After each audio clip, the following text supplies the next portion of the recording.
Dyllón, What's going on? how are you? I'm doing well. How are you? I'm good. Overwhelmed right now, but I'm hanging in. It's a lot right now. There's so many different layers to everything that's going on in our country and in our world right now, that it's Yeah. hard to answer in like a succinct statement. And I guess that's maybe a good thing. So often people are like, "How are you?" And the easy answer is like, "Oh, I'm good," but that's not Right. always the truth. I'm tired. Mm-hmm. I am overwhelmed. I'm encouraged, inspired, and excited by the way we're seeing change as a result of the movement right now, Right. and the sort of momentum that we have. And I'm healthy, so that Yeah. that is something to be excited about. Yeah, this is an overwhelming time, but this momentum of this movement does have me really motivated and inspired and empowered. And I love this month every single year, and I'm sure that you know too. And for the first 2 weeks, I couldn't even think about the fact that it was Pride Month because of everything that was going on. It's like we're younger and we have to check that one box. It's Right. just like we are African American at the end of the day when we wake up first. So that's how I was feeling. But at the same time, just this last like week or so, I've been seeing the two worlds collide, and LA Pride March collab with Black Lives Matter and have the march be as one, because we forget where we started from. Like, we have our rights because of Bayard Rustin and Marsha P. Johnson and Sylvia. We have to remember where we came from, and respecting the Black lives, the Black bodies that put us where we are today. And so I'm happy to see that happen more, and so I feel inspired. A lot of my campaigns changed all of a sudden, like Pride campaigns wanted to be more inclusive with Right. what's happening, and it's making me feel good. Yeah, I mean, so I had like so much going into Pride Month planned, and including this project Pride Lands that I worked on with PBS at the beginning of the year. Like you, the first couple of weeks, I was not having any conversations about Pride. It's like I'm not. This is not. No. If you want me to talk about Pride, then we need to be talking about Pride in the context of what's happening. We need to be talking about Pride as resistance. We need to be talking about Pride in conversation with the movement for Black lives. Inclusion. When we think about even the word pride, the first thing I think about is proud. I think about James Brown. I'm Black and I'm proud. I think that's the first thing that I think about when I think about the word proud or pride, which coincidentally came out just a year before the Stonewall riots happened. So those movements have always been in conversation with each other. Over the years, Pride has become a sort of celebration of the advancements amongst queer folks and LGBTQ folks, but we've sort of lost that resistance piece Mhm. along the way. I don't think it's an accident that the revolution is happening during Pride Month. I think it's a Right. wake up call for the LGBTQ community to really start realizing how important collective liberation is. Yeah. And I also think it's a call to folks who are fighting for Black liberation to Mhm. really embrace their LGBTQ brothers and sisters and non-binary siblings, as a part of the same movement for collective liberation. So I don't think it's an accident, and it is definitely made me excited, and it has activated me in June in a way that I've never been activated, because I'm not like a big party person, Mhm. and I hate large crowds. I've gone to the protest, and like I can get myself to do that, but like a parade just to like be in a rainbow, and I get it, but I get anxiety, and it's like Mhm. I just can't. But I will get out there and march for our rights.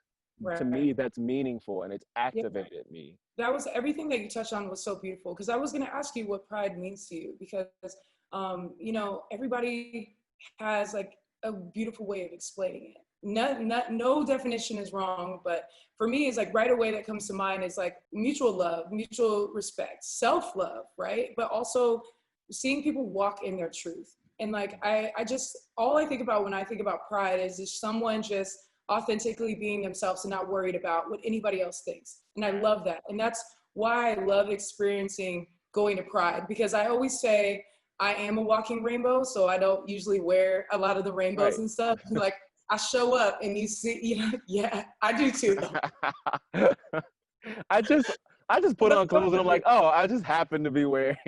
No, same. You know what I mean? Like, but yeah, not all the time do I do that, except for when I show up at prides, and I understand how people feel. They want to be around people that they feel like they can let loose, because a lot of times in prides in the major cities is people coming from areas that are smaller, where they feel like they're not able to be themselves, or they're not able to express themselves like they want to.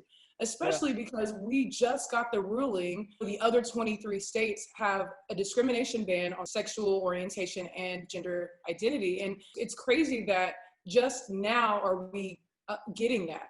And I don't know, I woke up the other morning and I was texting, you know, late Ashley, I was texting my boo, and like, we were just like, oh my God, what are we gonna do with it? It was just like, we went from like a hard weekend to being so happy. And I know that we have more work to do, especially on the healthcare side, and just getting the LGBT community to support our trans women of color in general. We have work to do, but I was so excited. Like, how did you feel when you heard about it? You know, my friends are always, they come down on me hard because I'm like one of those people who is not very easily excited, like by good news. You know, when I found out that I was gonna be, my dream of being on Broadway as a leading man came true, like I was just like, oh yeah, I just got the call. Just kind of like I temper excitement, and I don't know where I learned that along the way, but something I need to work on, I guess. But and even with Pose, like I found out about it, and you know, I was excited, but I show it in different ways. Yeah. I think with this, it was some of that where I felt like, okay, great. But I think a part of the reason why that is the case for me is because we're talking about things that we already know should be. Yeah. You know, you have to believe that you are who you say you are before the rest of the world believes it. So, Ooh, yes. you know, I had to believe that I belonged on Broadway as a leading man before it actually happened. So when it happened, like I wasn't caught off guard and surprised by it. When I believed that I was supposed to be a series regular on a TV show before it happened. So when it happened, yeah, I'm thrilled, but like I'm not in I'm not, my emotions are not all over the place, because I'm like, okay, I'm on track. You are where you're This to supposed to me be. felt what we've been working for, what we knew was going to happen is happened. Great. Yeah. Next thing, what are we're fighting for, you know, making sure that every trans person is safe. We're making sure that healthcare is affordable for all Black and brown trans people in this country. I firmly believe that when those of us who suffer at the hands of white supremacy and oppression the most, when they have all equal rights, the rest of us are in a good place. And so for me, it's like, okay, this is great. Now we still got work to do. Let's keep fighting. This is fuel to put in the gas tank to keep us going over the next few weeks that we're going to be out in these streets marching and protesting. Yep, absolutely. Your mindset, though, is so inspiring too. And I hope everyone just heard you too, because you are walking in your truth so much that you're manifesting everything that you want and where you're supposed to be. And I want that more for everyone, like people watching. And that's why I make it a point to create content that I wish I had growing up, to make someone's journey a little bit easier than it was for me. Yeah. I came out way too late. That means I allowed everybody else's opinions hold me back from me being me when I needed to be me. So now I just want to help everybody else. And so when you are on that path, growing and becoming who you're supposed to be and walking in your truth, you are going to have the exact mindset that you have. Like, I'm living my dreams. I'm manifesting what I'm supposed to have, and I'm becoming that representation for people so that they can see me doing me and know that they can do them. And that's amazing. So I hope everybody takes a little bit or a lot of that when they leave the video, because that it's so necessary. Thank you. And you're living out your truth too. And one of the things that I say a lot is authenticity is a superpower. And what that sort of came from for me is I was told by the church, by many people, that if I accepted this lifestyle, if I accepted my full self, that I was going to ruin my life. The very thing that I was told that I should reject, that I should not embrace. Yeah. Once I started to embrace it, the world stood in agreement with me and started to elevate me to places that I had always wanted to be. It was so connected to me standing in my truth and saying, this is who I am, this is all of me. Any of the acting work, the acting studies that I've done, you know, all of my great acting teachers, if they were any good, what they really did was helped me to become more comfortable in my skin, Mm-hmm. helped me to become more vulnerable, helped me to become comfortable letting other people see me experience life and experience emotions and anything that I'm going through, and articulate that in a way that other people can understand it. And Yeah. so, you know, it's all directly related to me walking authentically. And so I truly believe that authenticity is one of those superpowers that if you tap into it, you will open up doors beyond what you could have ever even Right. imagined. Yeah. Yes. I watched the first episode of Pride Land. Hmm. Congratulations, by the way. And Thank that's when you. I learned that you were a minister in the church, pretty much, you know, took your position away and until the point where I could tell you're probably uncomfortable and you needed to go. I grew up in the church as well, especially my dad's family is Southern Baptist, my mother's family is Catholic. I could start feeling that I didn't fit in, or I was questioning things that they were angry with me about. And so that was one thing that I had to remove myself from and relearn and say, wait, hold on, just because I might not fit in what you're saying, I'm blessed. You know what I'm Right. saying? God loves me. We have our own relationship.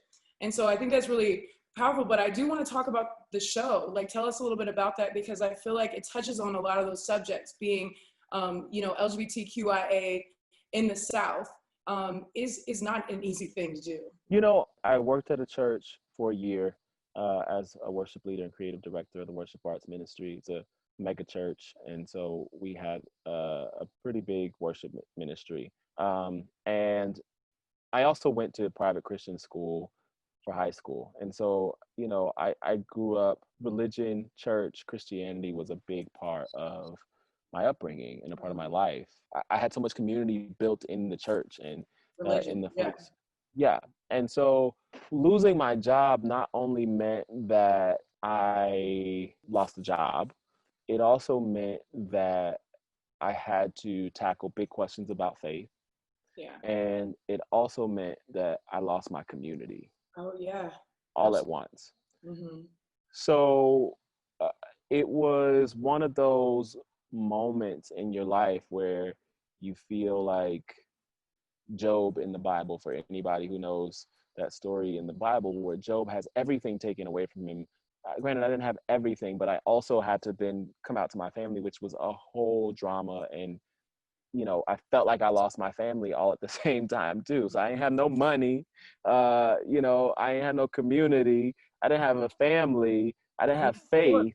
Yeah. It was like everything was gone. And so all I could do was really pull from inner strength. I was upset with God. I was upset with everyone. And I had to find my way out of that to find joy again Mm-hmm. and to find community again and to find faith again. One of the things that was really inspiring to me about Pride Land and the folks that I met in the South who have experienced similar things, their resilience and the way that they have um, found community and struggled to create community Mm-hmm. um, while still maintaining their joy, Yeah.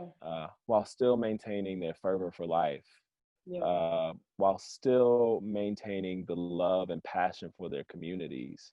And that was incredibly inspiring. I can't even tell you how moved I was. The lesbian couple that sued Alabama, the strength that that takes is just so admirable. You know, it just makes you step my game up. You know, I'm out here Yeah. doing stuff, but it's like, wow, I didn't have to be in front of everyone like that. It wasn't me versus everyone, because I feel like every time I speak up, I'm speaking up for everybody behind me, right? But then when you are that representation for everyone in a whole state, I just can't wait to watch more. I think it's really going to touch a lot of people, open people's eyes, and let them in on the struggles of just being LGBT and being in the South and just trying to have the same rights as everyone else. They had to sue the state of Alabama just so they can have a family, a child, just so their marriage can be recognized. I feel like a lot of LGBT people grow up and move to the coast, right? And then we just get away from that. So it's really important. And I'm so thankful for PBS creating this whole channel in general, because I've realized over the years, and that's why I've kept it going, even though it's been a struggle, is like, I realized that my content reaches people all over the world, and it's mostly viewed by people that are not able to be themselves where they are. They don't have community where they are. So they tap in and watch because they don't have that, and they're able to live through us. A lot of times we think that we have to be on a big platform or a big stage to make a change in the world. Right. But these are everyday people. These are, you know, the folks that you see at the grocery store who you don't know until you have a conversation with them. Mm-hmm. You know, it's confirmation that everyday people can change the world by standing up and being counted, by saying, no, this is not okay the way that it is. The status quo is not working. And this is the world as we see it. Can you see it through my eyes? And I want to show you my vision. And if you can see my vision, then the world could be a better place. It could be a little bit more kind. We're calling people to be more empathetic. We're calling people to see through the eyes of others. Heartland is, I think, a great tool for creating empathy in the world for LGBTQ people. And it's you. It's not just me and Amber who have the opportunity to change the world. It's all of you who are watching this.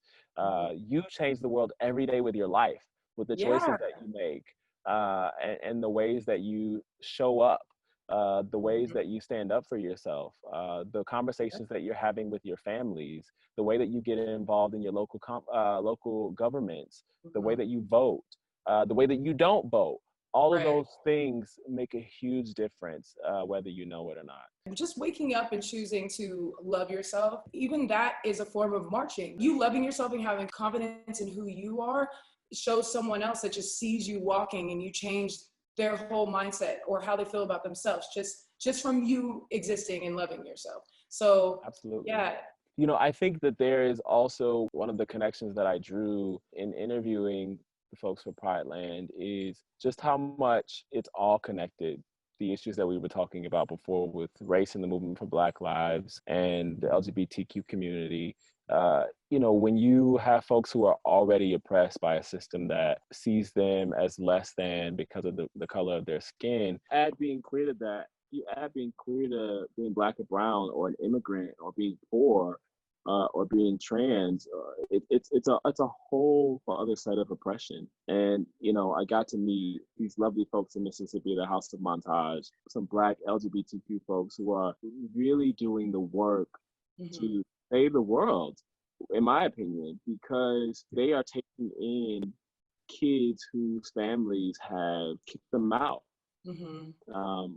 Who would otherwise be left on the street are finding a home and community and a safe place, a roof over their heads, and a bed to sleep in. They all love each other, like clear that they have a family. And I still talk to them, like, you know, I became an honorary member of the House of Montage. Yeah, I saw that. And so we text, and like, it's great. And I love that we have these things that connect us, and it is those connections that bond us, that give us a common ground. Like, I just met these people, but we now have a shared experience that will remain in each other's lives. We're all connected. We're all one large organism that has to work together for its survival.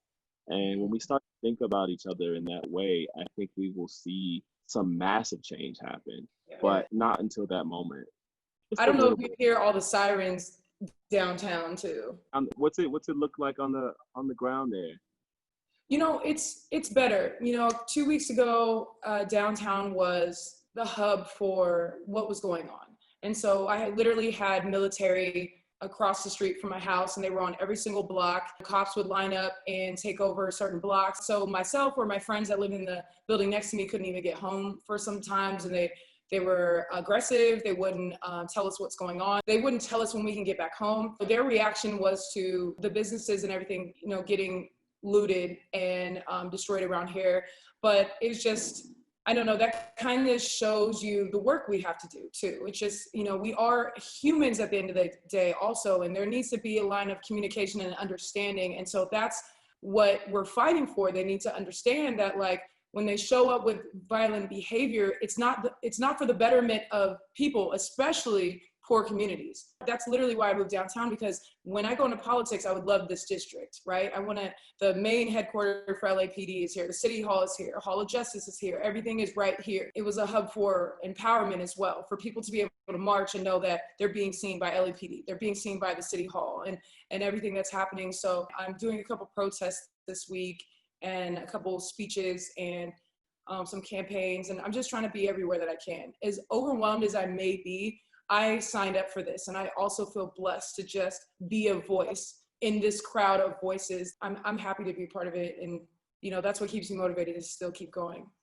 Yeah, more power to you. Sending lots of love and positive vibes as you keep pushing. You can't move a boulder up a hill in one fell swoop. You got to just keep pushing. I say that to the part about being overwhelmed, and I have felt overwhelmed a lot over the course of the last 2-3 weeks. But I just keep reminding myself when I wake up that the things that we're fighting for and the things that we're fighting against, it's a boulder and it's a hill, and it only happens inch by inch. And so you got to keep fighting. You got to keep pushing. Yeah, we got to play the long game right now. I'm looking at the Supreme Court ruling the other day. Like, we're happy that it passed. There were still 3 votes against it. And the fact that we were even unsure about that happening just shows us where we are. So we just got to pay more attention to every single person from, city council, district attorneys, everyone, all the way up, and vote for people that we feel like represents our ideals, that understand the pain and where it is and how to change it moving forward, including everyone, keeping everyone in mind. So that's what I'm really pushing for this year. But I'm feeling good. This feels different. We've gone through this so many times in history, but this feels different right now. Yeah, it definitely does. But thank you so much for coming on. It's so good to see your face, and I'm just in awe of everything that you've accomplished, and I'm a supporter, I'm a fan, and I just want to share my love. Likewise, and congrats on everything you're doing, and keep going. Always. Yes. All right, Dyllón, take care. Tell your mama I said hey. All right, baby. Thank you. All right. Peace. Bye. I hope that you guys enjoyed that conversation. I'm so happy to have Dyllón. He's so amazing, such a sweet soul. And thank you to PBS for allowing this to happen. Make sure you guys go and check out his show, Prideland, on PBS's channel called Voices, and I have that link in the description. I love you guys so much. Stay amazing, stay proud, and stay woke. Peace.